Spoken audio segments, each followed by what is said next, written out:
দিন তো দূরের কথা, এখন মাঝরাতেও নিশ্চিন্তে ঘুমানোর উপায় নেই।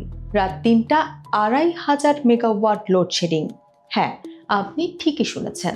মহেশখালীর এলএনজি টার্মিনাল আংশিক চালু হলেও কিন্তু বিদ্যুৎ সংকট কাটেনি, বরং একদিনেই পরিস্থিতি মোড় নিয়েছে চরম ভয়াবহতায়। কেন এত বিদ্যুৎ ঘাটতি?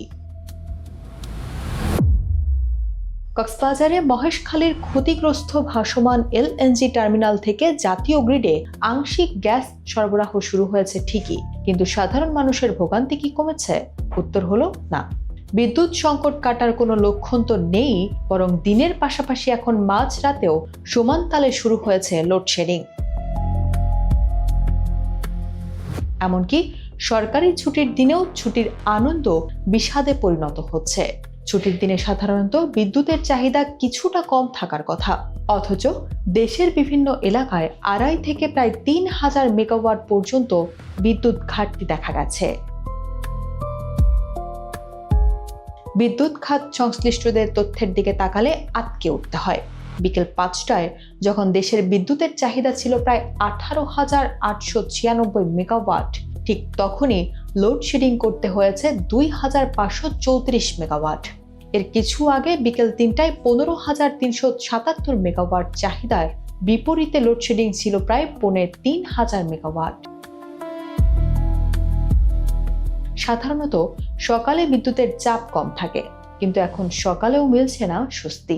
সকাল ৯টায় ১৩,৭৩৯ মেগাওয়াট চাহিদার বিপরীতে ১৫০০ মেগাওয়াটের বেশি লোডশেডিং করতে হয়েছে। তবে সবচেয়ে উদ্বেগের বিষয় কোনটা জানেন? মাঝরাতের বিদ্যুৎ সংকট। রাত ৩টায় যেখানে মানুষ গভীর ঘুমে আচ্ছন্ন থাকে, সেখানে ১৪,৪০৭ মেগাওয়াট চাহিদার বিপরীতে লোডশেডিং ছিল ২,৪৩২ মেগাওয়াট। অর্থাৎ ব্যস্ত দিনের পর রাতেও নেই কোনো নিস্তার।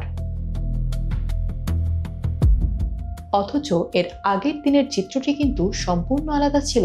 সামান্য ব্যবধানেই ৩০০ থেকে ৪০০ মেগাওয়াটের লোডশেডিং এক লাফে কয়েক গুণ বেড়ে চরম অবনতি ঘটালো। কিন্তু এই সংকটের পেছনে আসল মূল কারণ কি? মূল কারণ হলো বিদ্যুৎ উৎপাদনে গ্যাস সরবরাহ ঘাটতি। বিদ্যুৎ কেন্দ্রে যেখানে আগে দৈনিক ১০০ কোটি ঘনফুট গ্যাস দেওয়া হতো, তা এখন নেমে এসেছে মাত্র ৬৮ কোটি ঘনফুটে। ফলে গ্যাস ভিত্তিক বিদ্যুৎ কেন্দ্রগুলো চাইলেও তাদের পূর্ণ সক্ষমতায় বিদ্যুৎ উৎপাদন করতে পারছে না।